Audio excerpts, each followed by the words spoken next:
আসসালামু আলাইকুম ভিউয়ার্স। আজকে কুরুলুস উসমানের 182 ভলিউমের দুটি ট্রেলার নিয়ে বিস্তারিত আলোচনা করব।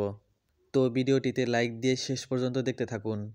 তো 181 ভলিউমের শেষের দিকে আমরা দেখতে পেয়েছি উসমান বে বালা হাতুনের রুমাল খুঁজে পেয়েছে এবং উসমান বের মনে বালা হাতুন যে বেঁচে আছে এরকম একটা ধারণা তৈরি হয়েছে।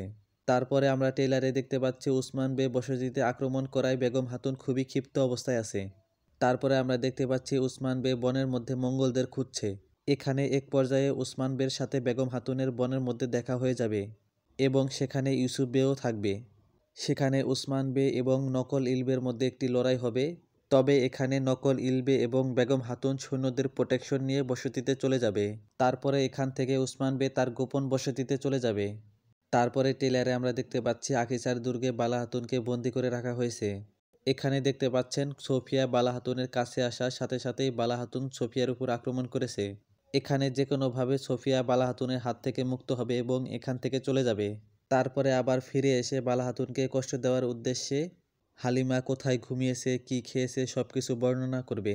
তবে এই সব কথোপকথন হালিমা আড়াল থেকে শুনতে পেয়ে সে 90% শিওর হয়ে যাবে যে সেই হালিমা। তবে 182 ভলিউমে কিন্তু মা মেয়ের মিলন হবে না। 183 ভলিউমে হয়তোবা আমরা মা মেয়ের মিলন দেখতে পারবো।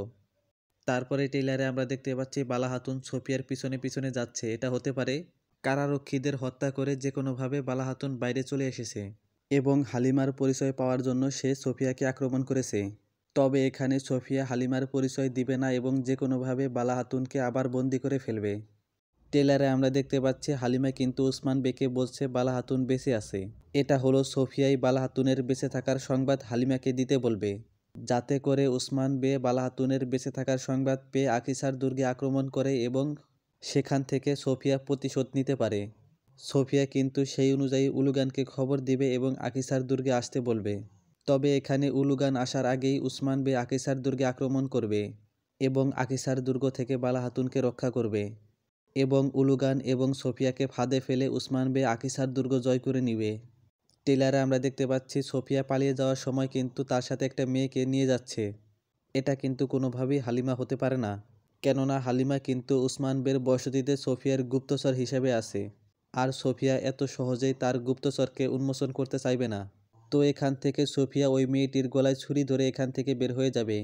দ্বিতীয় ট্রেলারে আমরা দেখতে পাচ্ছি চেরগুদাই বে মঙ্গলদের সাথে লড়াই করছে। এটা হলো বনের মধ্যে বেগম হাতুনকে পাওয়ার পরে উসমান বে যে বেগম হাতুনের সাথে লড়াই করবে, এটা সেই লড়াই। ট্রেলারে আমরা দেখতে পাচ্ছি উরহান বে এবং আলাউদ্দিন বে নিজেদের মধ্যে ঐক্যবদ্ধ থাকা নিয়ে আলোচনা করছে। ট্রেলারে আমরা দেখতে পাচ্ছি উরহান বে কোনো একটা বসতিতে মঙ্গলদের সাথে লড়াই করছে। এটা হলো বসতি থেকে সাধারণ জনগণকে সরিয়ে আনার পরে মঙ্গলরা তাদের পিছু করবে এবং এখান পর্যন্ত পৌঁছে যাবে। তারপরে এখানে উরহান বের সাথে মঙ্গলদের লড়াই হবে এবং উরহান বে মঙ্গলদেরকে পরাজিত করবে। ট্রেলারে আমরা দেখতে পাচ্ছি ওসমান বে বসতিতে কথা বলছে। এটা হলো উসমান বে বালা হাতুন যে বেঁচে আছে সেই খবর বসতির লোকজনকে দিবে এবং বালা হাতুনকে আকিসার দুর্গ থেকে রক্ষা করবে সেই বিষয়ে বসতির লোকজনকে প্রতিশ্রুতি দিবে। তো এই বিষয়ে তোমাদের যদি কোনো মন্তব্য থাকে তাহলে তা কমেন্টে অবশ্যই জানাবে। তো আজকের ভিডিওটি এই পর্যন্তই, দেখা হবে অন্য কোনো ভিডিওতে। সে পর্যন্ত ভালো থাকবে, সুস্থ থাকবে। আসসালামু আলাইকুম।